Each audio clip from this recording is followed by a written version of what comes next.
Добрый вечер, в эфире ПРА. Меня зовут Роман Спиридонов, и целый час мы будем говорить о событиях, которые непосредственно влияют на нашу жизнь, на то, как мы будем развиваться и как мы э, преуспели, скажем так, в состоянии деоккупации наших земель. И начнем мы из новостей из Крыма. Там, как мы об этом постоянно говорим, катастрофическая ситуация из-за высокой заболеваемости коронавирусом. И вот по информации, которая туда приходит, больницы переполнены, скорые приезжают на вызов через несколько часов. Есть сообщение о том, что и через 15 часов может приехать бригада. Больные, в том числе в тяжелом состоянии, оказались без медицинской помощи и доступа к необходимым лекарствам.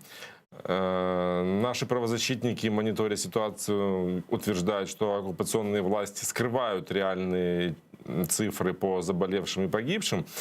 И вот о том, как обстоят дела на полуострове, мы поговорим с Эдемом Дудаковым, участником национального движения крымско-татарского народа и делегатом Курултая. Добрый вечер. Добрый. Эдем ага, расскажите, что вы видите, какая ситуация сейчас в Крыму? Действительно ли там не хватает этих, господи, прошу прощения, мест в больницах, не хватает лекарств, и ситуация очень тяжелая? Да, ситуация очень тяжелая, конечно. Ну вот, так скажем, за летний период все сюда приглашали много туристов, ну вот и завезли, так сказать, на что кого приглашали, того и получили. Поэтому ситуация очень сложная. В больнице, ну я думаю, что 1/3 в больнице, 2/3 это вне больницы лечатся. Ситуация с медикаментами очень сложная, но наши, так сказать, люди, которые занимаются такими социальными проблемами, сейчас наладили связь с украинской стороной, и с херсонской стороны антивирусные препараты все-таки завозят. Но это касается только людей, которые обращаются по этому поводу. А так люди в коридорах везде, ну, очень сложная ситуация, конечно, здесь с коронавирусом. И я вот просто прочитаю. Мне написал, например, мой знакомый врач, я не буду называть его имени, но вот я читаю, вот, диагноз по ковиду ставят мало, скрывают статистику. Медики вымотаны, уже и так лечить не знают, и медикаментов нет. Вот это, конечно, очень сложная ситуация. Я не знаю, почему в Украине есть медикаменты, а здесь нет медикаментов. Может быть, в силу того, что в последнее время в России, ну, и в частности в Крым, который она контролирует, они ставят ставку на свои лекарства, ну, чтобы поддержать свою, так сказать, индустрию медицинскую. Поэтому, я думаю, это главная проблема. Украина все-таки связана с Европой, это открытая экономическая зона, и лекарства спокойно поступают. Поэтому единственная сложность на границе, когда перевозят в эту сторону. Если слишком много лекарств, то приходится доказывать очень сложно российским так называемым пограничникам, которые там стоят. А ситуация очень сложная. Достаточно ли медикаментов могут завести, я так понимаю, это волонтеры, да, привозят из материка в Крым лекарства? Достаточно ли их, чтобы обеспечить необходимое количество медикаментов? Ну, я не скажу, что достаточно, но вот в последнее время хотя бы чуть-чуть вот в нашей крымско-татарской среде хоть мы улучшили ситуацию, потому что даже вот здесь, на моей улице, в 6-м микрорайоне Бахчисарая, умерло 3 человека. И одна женщина 48 лет, еще очень молодая женщина, умерла от ковида именно из-за отсутствия лекарств. Сейчас вот чуть-чуть стало как бы проще. И следующий вариант, конечно, везде надо иметь знакомых. Роман, тут я скажу то, что есть на самом деле. То есть если есть деньги и если есть знакомые, И если ты сможешь так аккуратно это преподнести, тогда место будет шикарное. И тогда есть шанс вылечиться. Если денег нету и связи нету, то только на волонтеров. Наше правительство инициировало такую идею, об этом говорил министр по вопросам временно оккупированных территорий Алексей Резников, о том, что нужно разворачивать на админгранице гуманитарные лагеря и там открывать аптечные пункты. Будет ли это востребовано в Крыму? Аптечные пункты обязательно будут востребованы. Это было бы хорошо, но вопрос в том, как завести. Потому что вот знакомая женщина 2 часа сидела на границе, доказывая о том, что она везет лекарства для больных.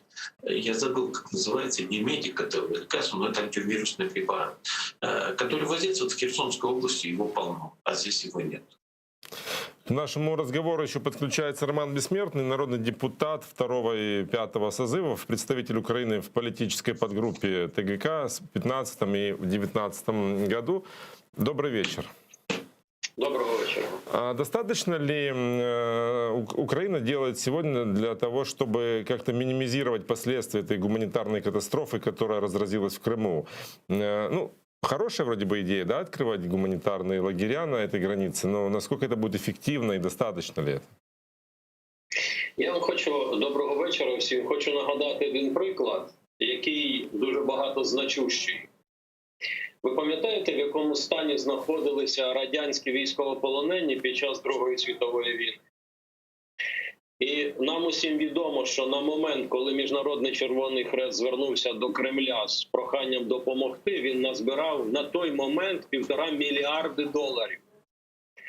Зараз ситуація така, що б Україна не робила, Кремль буде блокувати, причому інформаційно роблячи Україну винуватою. Це перше. Друге. Очевидно, що сьогодні настав момент, коли в питаннях допомоги українцям, кримським татарам, кримчанам треба зробити міжнародні кроки, які стосуються допомоги медикаментами, необхідними засобами для протидії коронавірусу. І тут дуже зараз важливо, аж до того, що Україна має ініціювати це питання в Раді безпеки ООН. Тому що всім відомо, що ситуація в Криму катастрофічна. Не вистачає не лише антивірусних препаратів, елементарних речей не вистачає. Причому доступ блокується Кремлем. Звідси очевидно, що треба виходити на європейський світовий рівень, обговорювати це питання, приймати резолюцію і інструментом Міжнародного Червоного Хреста, задіюючи ресурс України, Європи і світу, надавати допомогу. І не тільки мова йде про Крим, мова йде про окуповану частину Донецької і Луганської областей. Чому? Бо зараз в односторонньому порядку Україна не зможе вирішити це питання із-за блокування територій. І ми зараз послухали, як ведуть себе росіяни на адміністративному кордоні. Вони просто не пропускають допомогу з українського боку, навіть індивідуальну. Тому очевидно, що сьогодні це треба говорити в ОБСЄ. Не треба гнушатися того і підняти це питання на тристоронній контактній групі. Делегація в ОБСЄ в Європейському Союзі українська має точно так ініціювати ці речі. В іншому випадку ситуація буде дуже і дуже погана. Я вже не кажу про те, що видно, як Росія ігнорує ті звернення, які йдуть навіть від так званих сьогодні керівників Кримського региону. Дякую. Но мы можем и у Демага узнать, что на самом деле, какая помощь нужна, что ждут крымчане от украинской власти. Ну, я вам скажу так, вы, наверное, Роман, не жили в Советском Союзе. Жил, почему же нет? Сейчас фактически в Не Советском очень долго, Союзе. но жил. Я жил, я знаю, что это. Это большие понты, выражаясь таким сленгом молодежным. Большие понты. И эти понты не позволят у какой-то там Украины взять лекарства, тем более в Евросоюз. Если это было можно сделать как-то по-тихому, может, они согласились. А вот так официально, чтобы сказать, что мы пошли вам помогать и все прочее, вы что, это же великая страна, они все завидуют ей. Это же вот тут по всем телевизионным каналам все это вот таким образом идет. Поэтому никогда Никогда этого не будет. Я слушаю господина Бессмертного, но ни Красный Крест, ни ОБСЕ, никто не сможет повлиять. Это вот если вот здесь начнут пачками вымирать полностью, может быть, в этом случае что-то произойдет. А так нет. Так очень сильно. Слышу, имидж страны самый великий, самый большой, самый красивый, самый лучший. Ну так а как, самый как глупый помочь? в стране. Что необходимо для крымчан? Что сделать? Ну, я думаю, что попытаться надо через какие-то третьи страны. Я не знаю, как это сделать. Я, может быть, немножко сейчас далек от политики, хотя, ну вот через как-то может, через Турцию. Я не знаю. Вот с Турцией у них хотя бы отношения нормальные, может быть, оттуда вот каким-то образом прошла помощь. Но помощь через Украину она не пройдет. С другой стороны, вот то, что вы сказали, что нужно на границе поставить там какие-то аптечные пункты, если это можно было сделать относительно дешевле, то хотя бы люди могли бы, вот эти волонтеры, выезжать вот на админ-границу прям непосредственно, не выезжая в Херсон, а уже на админ-границе могли бы получать эти лекарства и возвращаться назад. Вот это, я думаю, самое оптимальное, что сейчас можно сделать. Я благодарю вас, Демек, за то, что были с нами на связи, о том, что рассказали, какая ситуация сейчас с коронавирусом в Крыму и о том, как можно помочь крымчанам в этой ситуации. Мы продолжим разговаривать на крымскую тему, в том числе с Романом Бессмертным. И ситуация, о которой в последнее время много говорят, это крымская платформа. Уже много стран заявили о поддержке. Это и Евросоюз, и Великобритания, и США готовы участвовать в этой платформе. Из офиса президента часто звучат призывы подключиться к работе над ней и Меджлис крымско-татарского народа. Но вот, как мы знаем даже из последних высказываний членов Меджлиса, пока лишь это очень все туманно и формально, на уровне просто приглашений.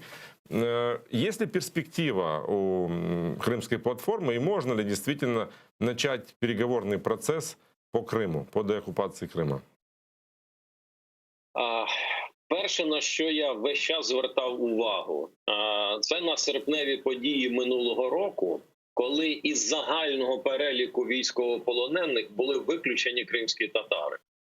І ви пам'ятаєте, як тоді було повернута ситуація, що це шанс от зараз звільнити тих, хто знаходиться в Росії, потім тих, хто в Луганську і Донецьку, а потім ми візьмемося за звільнення тих, хто в Криму. Так от, оцей процес, в принципі, заблокував звільнення і кримських татар, і тих, хто заарештовувався як військовополонені на території Кримської автономії. Це треба завжди пам'ятати і розуміти, що це була ініціатива не Києва. І дуже погано, що Київ пішов на це. Він фактично розділив спільний процес звільнення військовополонених на 3 частини, яким в сторону взагалі відсунув тих, хто був заарештований в Криму. Перше. Друге. Фактично, із 2015 року, з моменту декларування і підписання заяви про Женева+, де йшла мова про початок переговорного процесу по Криму, питання ніяк не продовжувалося.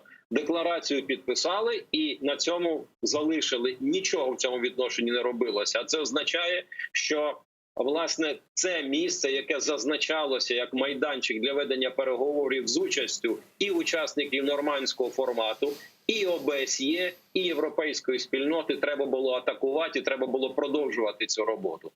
Третє. Ні в якому разі не можна було погоджуватися на те, що трьохстороння контактна група і Нормандії – це формати, до яких ніякого відношення не має кримська тема. Це помилка. Яку позицію не займала Росія на кожній зустрічі в Мінську, онлайн трьохсторонній контрактній групі, треба було говорити про Крим. Як би на це не реагували в Кремлі? Точно так, це питання треба було ставити в порядок денний Нормандії. Тепер що трапилося? Так, поки що Кримська платформа інформаційно якось компенсує те, що ця тема провисла. Тому що, зверніть увагу, другий рік фактично на рівні Ради безпеки ООН, Генеральної асамблеї це питання затихло. Тоді раніше щороку, щопівроку приймалась окрема резолюція по порушенню прав в Криму. Пам'ятаєте?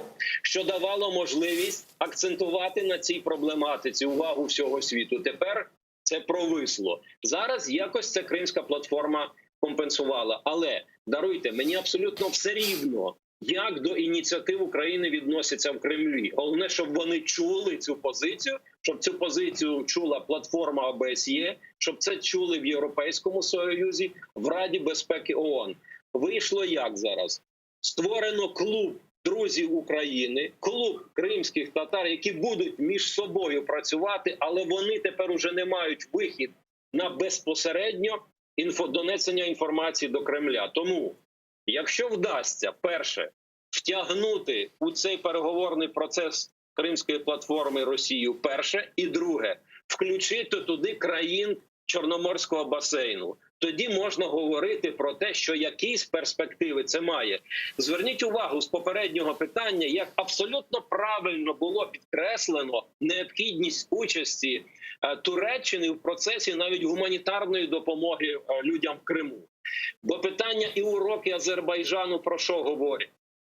Їх треба добре проаналізувати. Безумовно, що ключову роль там зіграли самі азербайджанці. Але тема ця явно проговорювалася на рівні політичного керівництва і Росії, і Туреччини. Тому і це треба враховувати. Причому розуміючи, що на сьогоднішній день тема окупації Криму набула уже різного рівневого характеру, і конфлікт правовий, і військовий, і по правах людини, його точно так треба, як пірожне, розбирати і на всіх напрямках атакувати. Не можна робити таким чином, щоб, умовно кажучи, окремо існувала інформаційна платформа, де це обговорюється, окремо це обговорюється на рівні там Ради безпеки, окремо ОБСЄ. Так, безумовно, інформація має йти, але все це має бути ради одного – тиску на Росію. Бо додаткова інформація, об'єктивна оцінка ситуації дозволятиме збільшувати санкції, навіть аргументувати необхідність зараз гуманітарної допомоги.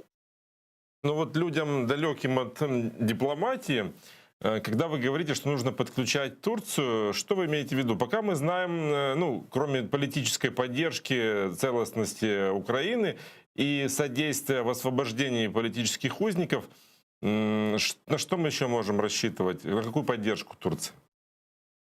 Перше, що зараз найважливіше, це почати процедуру звільнення.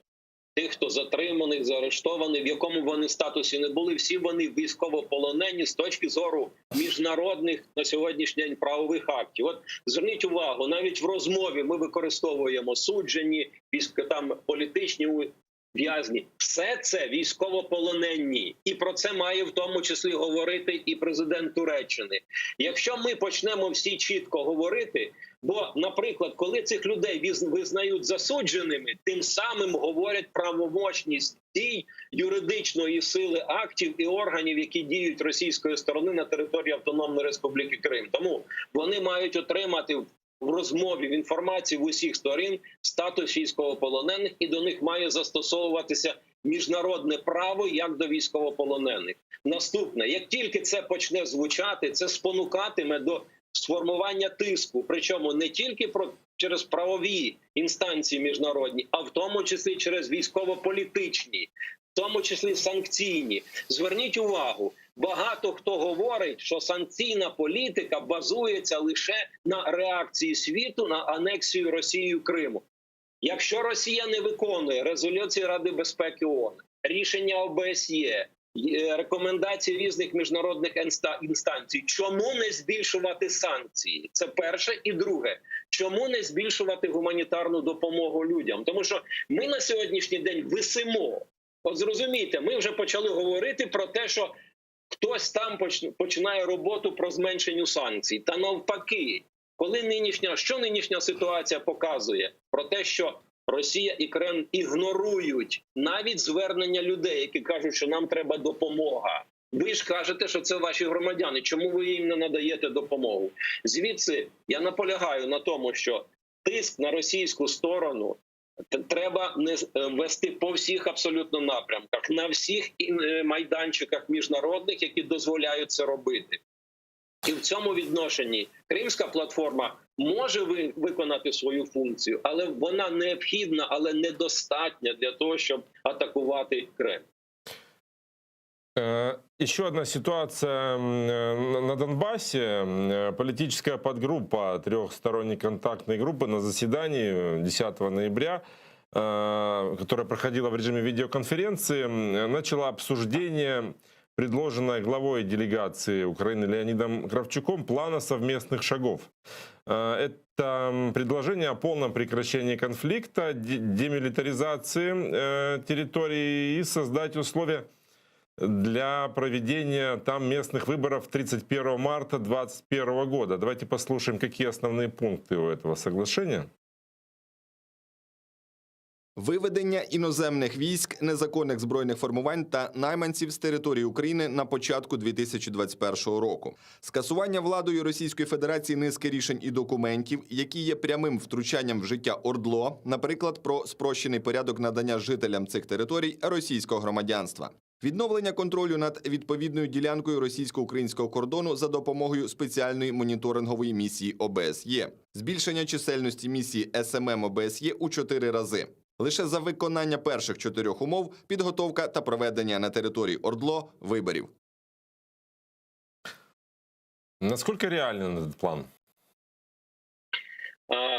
От я від вас чую чергову редакцію так званих ініціатив Кравчука. Тільки от пункти, які зараз зачитані, це не пункти і не тільки пункти так званих мінських домовленостей. По цих пунктах вже прийняті рішення. Я звертаю вашу увагу, що в 2016 році, в кінці 15-го, на початку 16-го року, трьохсторонньої контактної групи двічі приймалося рішення про збільшення контингенту ОБСЄ до 1,5 і 2 тисяч персоналу. На той момент відведені терміни не вдалося навіть набрати необхідну кількість людей. Чому, пам'ятаєте, тоді був вбитий чех і американець, які були в представництві ОБСЄ. Причина в чому? Українська сторона, тобто контрольована українським урядом частина, допускала представників ОБСЄ до всіх абсолютно ділянок, до реалізації своїх повноважень. Російська сторона вказувала тільки на маршрути, причому маршрути в супроводженні військових, по яких дозволялося рухатися. Навіть цей пункт не було виконано. Тому всі ці пункти вже приймалися. З моєї точки зору, так званий оцей план Кравчука – це всього-навсього рефлексія на ті позиції, які були 3 тижні тому оголошені з Луганська і Донецька, і потім Кремлем підтримані. Але тут ще є глибша проблема. Зараз Кремль веде себе так, що ось ініціативи Луганська і Донецька, а ось ініціативи Києва. А ми посидимо і подивимось, як вони будуть домовлятися, тому що ми тут не при чому. Ви розумієте, що відбувається? Тобто зараз поступово Київ заганяють в переговори з ким? Із самозванцями з Луганська і Донецька? Якщо Київ визнає відповідний їх статус, то тоді наскільки це відповідає мінським домовленостям? До речі, дія яких завершена ще 1 січня 2016 року. Тобто, я коли дивлюся на формальну і фактичну сторону справи, я бачу, що точно так, як в Нагорно-Карабахській війні Росія стала миротворцем, точно так зараз Росія себе робить миротворцем у війні на Донбасі і в окупації Криму. Якщо мені хтось сьогодні скаже, що переможцем у війні в Нагорному Карабасі став Азербайджан, я просто покажу факти, які свідчать про те, що ситуація була спровокована Росією, і Росія там переможець у цій війні, тому що вона отримала під контроль Нагорний Карабах. Точно так і зараз. Київ замість того, щоб відкинути відповідні пропозиції, які незрозуміло від кого прозвучали, а сказати, де позиція Кремля, якою вона є в пропозиціях, починає рефлексувати. Причому рефлексує рішеннями, які давним-давно затверджувалися.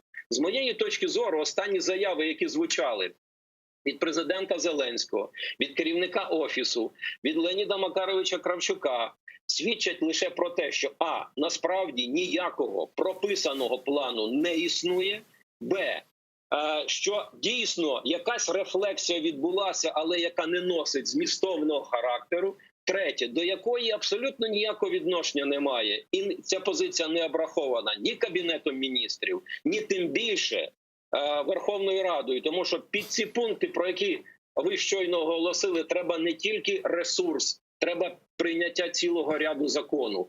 На сьогоднішній день уряд мовчить, парламент мовчить. Тому я роблю висновок, що окрім того, що ці речі спровоковані самозванцями з Луганську і Донецьку, спровокували внутрішнє загострення, вони абсолютно ніякого відношення не мають до вирішення, розв'язання питання цього зовнішнього міжнародного збройного конфлікту, тобто війни Росії проти України. І я не бачу ймовірного варіанту, як зазначені пункти можуть бути реалізовані в терміни, про які йде мова. Ну вот есть позиция президента Владимира Зеленского. Он верит в реализацию подготовленного Украиной для трехсторонней контактной группы плана совместных шагов для достижения мира на Донбассе. Зеленский считает его реалистичным и надеется, что Россия также его поддержит. И приводится его цитата: «Большая наша группа работала. Этот план действий является понятным, детальным. Я считаю, с шагами, датами и ответственностью. Он будет рассмотрен на заседании ТГК».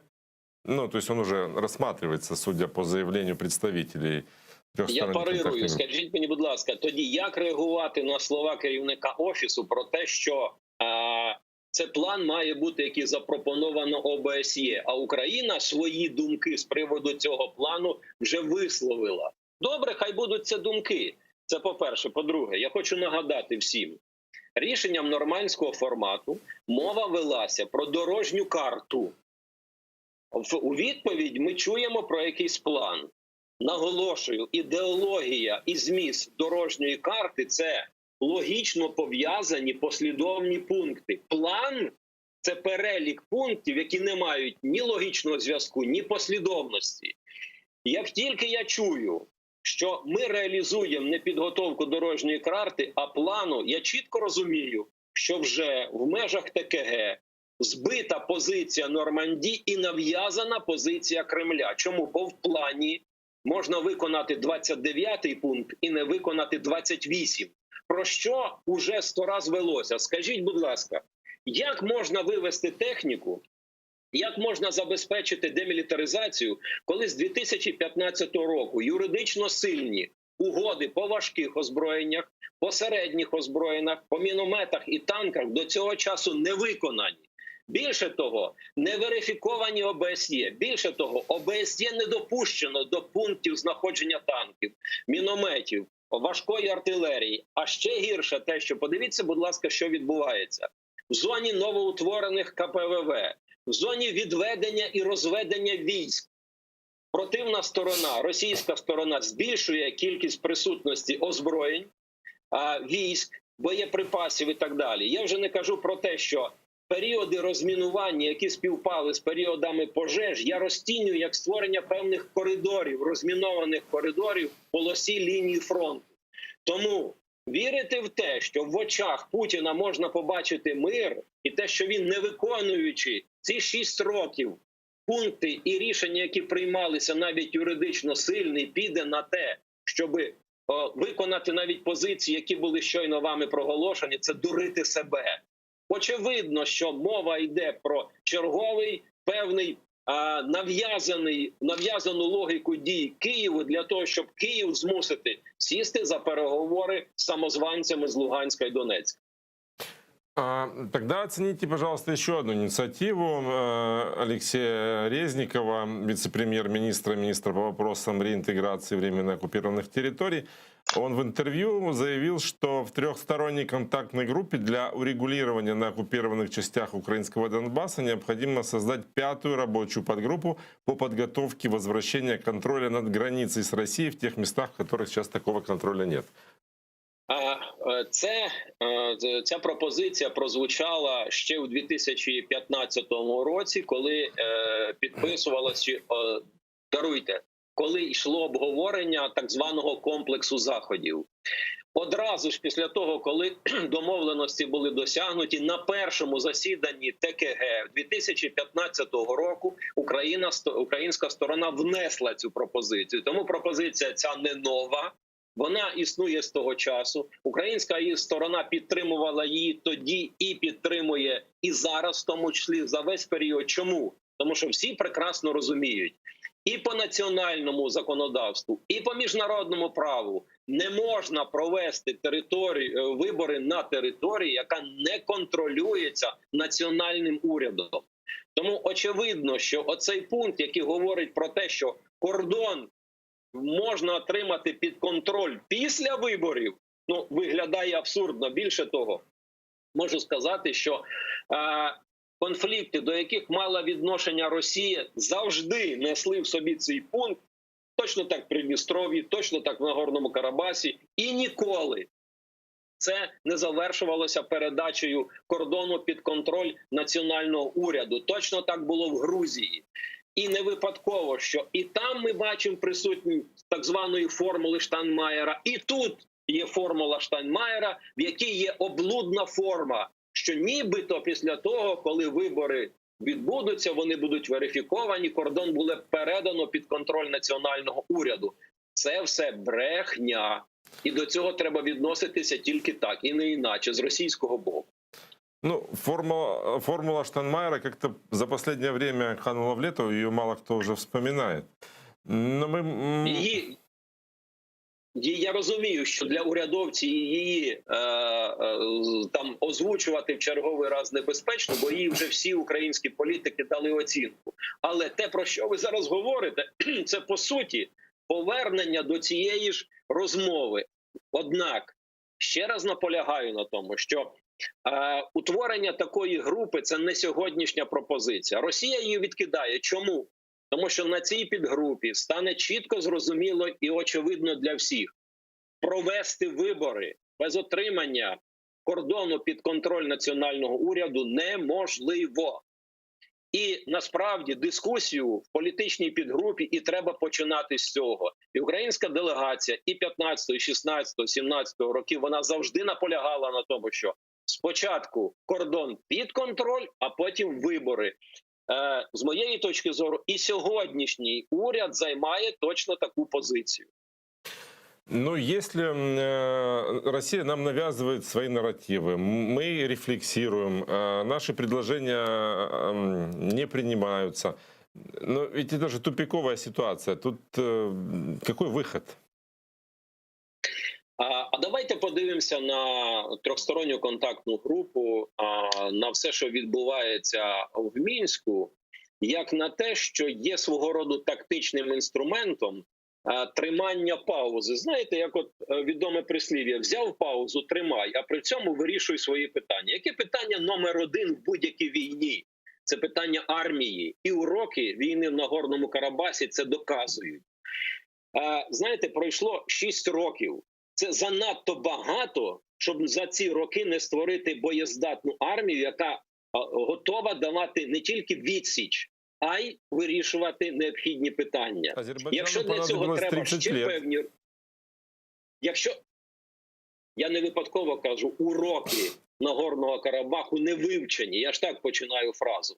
І це означає, що ведучи розмову в ТКГ, треба вирішувати ті питання, які треба вирішувати. Я завжди розцінював Мінську платформу як свого роду тактичний інструмент, який є тактичним кроком для того, щоб вирішувати поточні питання, які стосуються формування боєздатних Збройних сил.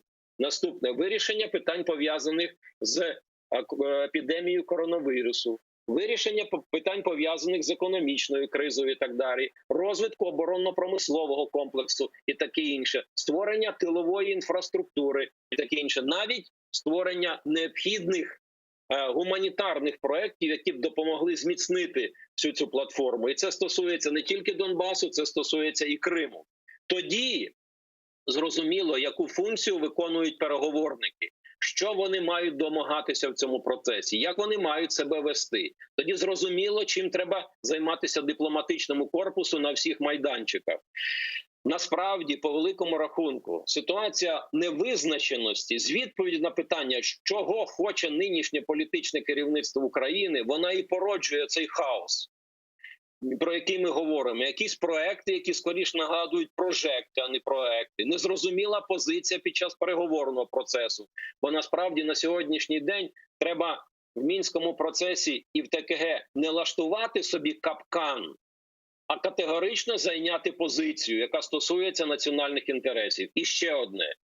Якщо для цього в певний період треба вийти із цього процесу, значить треба вийти. З моєї точки зору, покинути цей майданчик треба було ще 1 січня 2016 року, коли стало зрозуміло, що юридично там абсолютно нічого шукати і ні на що спертися.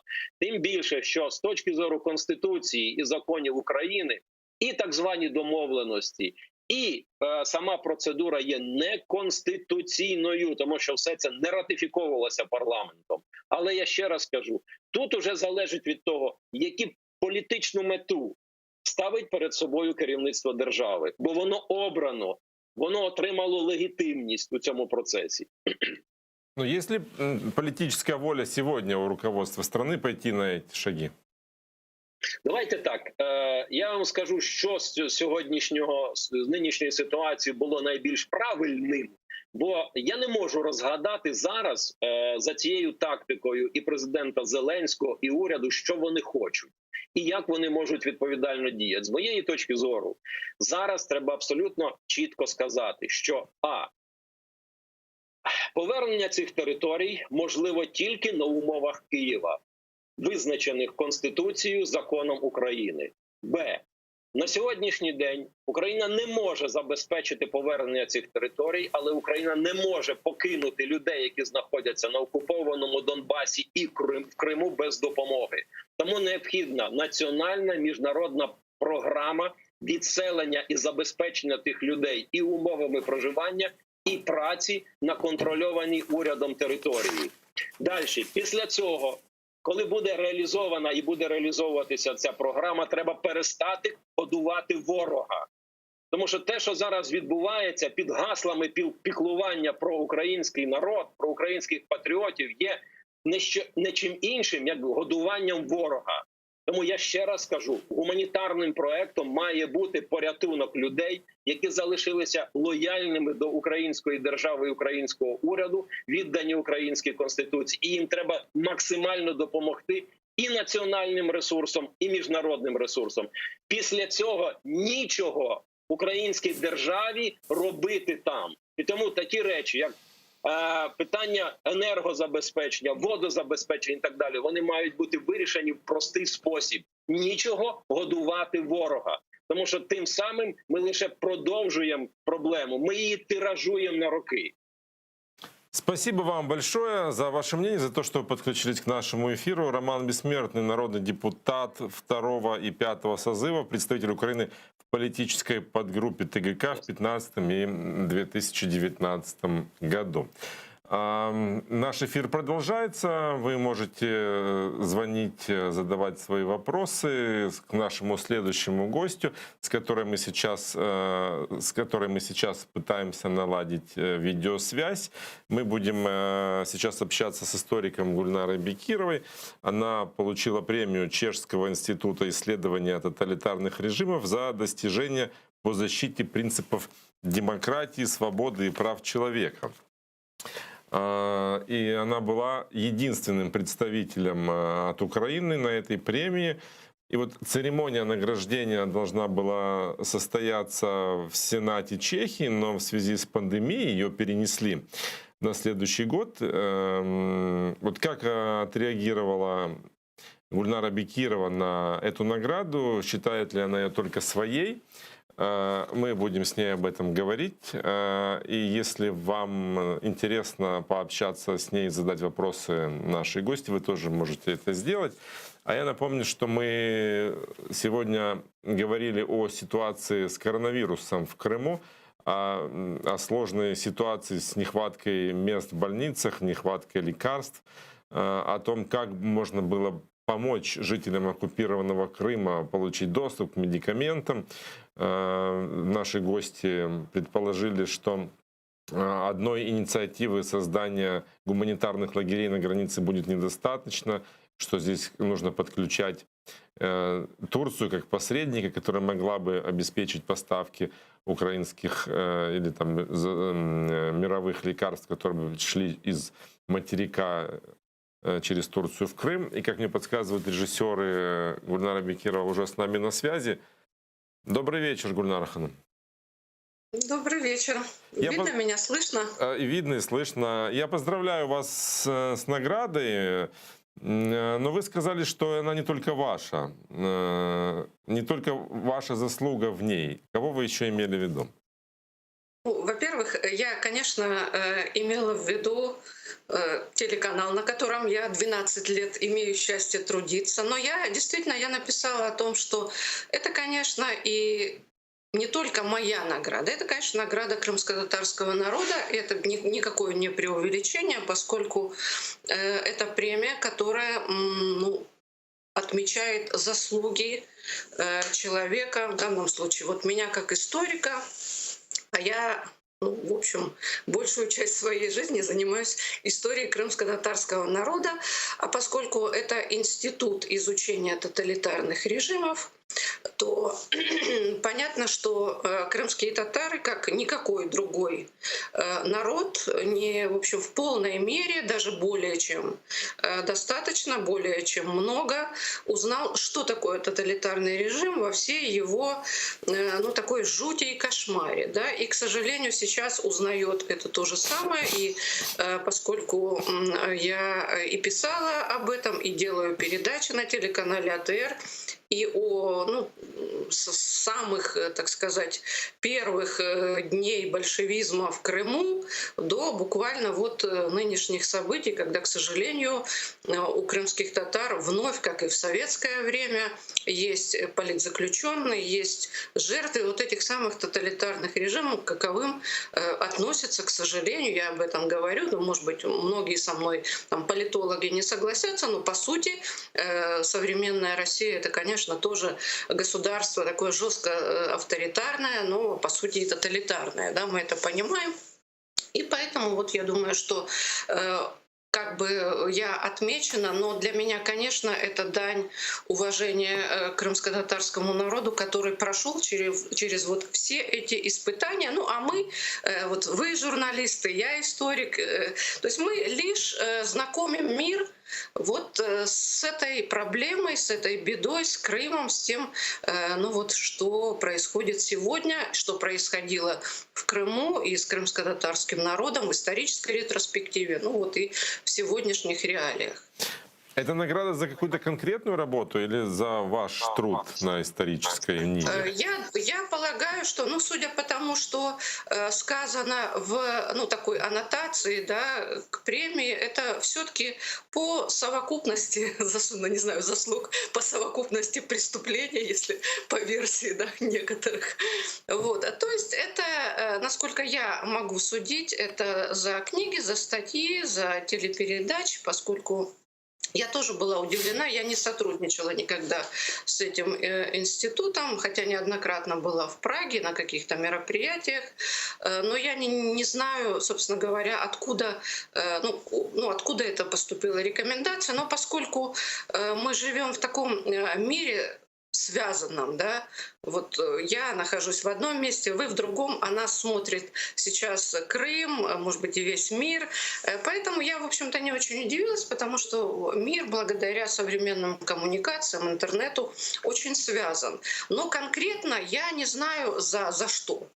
То есть я, судя по описанию, это все-таки за совокупность статей, книг, за деятельность на телеканале АТР. По крайней мере, так было написано в том описании, которое я видела на сайте института и на профиле в Фейсбуке, и то, что мне писали организаторы. Эту премию, в общем-то, ежегодно с 2008 года вручают в Сенате Чехии. Это институт государственный, насколько я могу судить, это такой чешский аналог нашего Института национальной памяти. Вот. И в этом году из-за пандемии, как вы знаете, в Чехии жесткий, суровый карантин, не такой, как у нас, а настоящий. Сначала я узнала об этом летом, кажется, в июне или в июле. Сначала организаторы говорили в общем-то, о том, что мероприятие пройдет в обычном режиме 5 ноября. Потом речь шла о режиме присуждения премии в онлайн-режиме. Ну вот теперь даже онлайн-режим отменился. И последнее, что я знаю, что мероприятие мы все понимаем, что события, связанные как раз с эпохой ковида, таковы, что, дай бог нам всем выжить. Я вот первую часть вашей программы смотрела. Конечно, чрезвычайно трагическая ситуация с коронавирусом в Крыму. И я, конечно, немного завидую чехам, что там настолько адекватное руководство, что они принимают действительно очень серьезные меры по борьбе с коронавирусом. Это страшная беда человечества. Я, пользуясь вот этой трибуной, я призываю своих соотечественников, пожалуйста, берегите себя. Это очень страшная вещь. Многие пожилые люди уже уходят из жизни, к сожалению, и на материковой Украине ситуация очень драматичная, но это уже совершенно другая история. Ну, то есть вы за полный локдаун? Я за то, чтобы карантин, его можно назвать как угодно, локдаун, карантин. Но у нас ведь только слова, да? У нас нет подкрепления реальными действиями. То есть карантин должен быть обязательно, потому что нужно, чтобы люди физически максимально перестали контактировать, потому что очень, собственно говоря, это заболевание, да, которое передается от человека к человеку. Это уже общеизвестно. Все известные нам успешные преодоления, да, это, конечно, Китай, собственно говоря, где вся эта трагедия началась за счет чрезвычайно жесткого локдауна, который действовал всего лишь месяц. Он не был растянут, как у нас, непонятно вот каким способом, но он действительно был, это был на самом деле карантин. Ну, весной мы пережили жесткий карантин. Они пережили жесткий карантин, они уже забыли об этом, они восстановили свою экономику, и мы тоже могли вполне это сделать еще летом, если бы мы были более дисциплинированы. Ну, в Крыму еще и врут, кроме всего прочего, о масштабах этой трагедии. Ну, у нас, может быть, что-то не договаривает, может быть, у нас не очень хорошо с тестированием. Но успешные аналоги, к сожалению, есть. То есть они есть, но, к сожалению, они все связаны с суровыми мерами, с самодисциплиной людей, с тем, что все-таки власти на самом деле контролируют ношение масок, вот эти карантинные мероприятия. У нас этого ничего нет, и мы, в общем-то, движемся к трагедии. Это, конечно, я просто не представляю, что будет, потому что нам просто нужно всем немножко организоваться. Ну, у нас Рада приняла закон, который ужесточает наказание за неношение масок в общественных местах, и там прописано прямо в этих правилах, как нужно ее носить, что не просто она должна быть одета на подбородок, а она должна закрывать лицо. И теперь штрафовать могут на месте. И вот сегодня Кабмин на заседании принял решение о карантине выходного дня. Это абсурд. Карантин выходного дня — это, как сказать, понимаете, если у человека 4-я стадия рака, то абсолютно все равно, что вообще, попадет ли он в ресторан, да. Вот все люди должны понять, что мы находимся в состоянии настоящей катастрофы. Понимаете?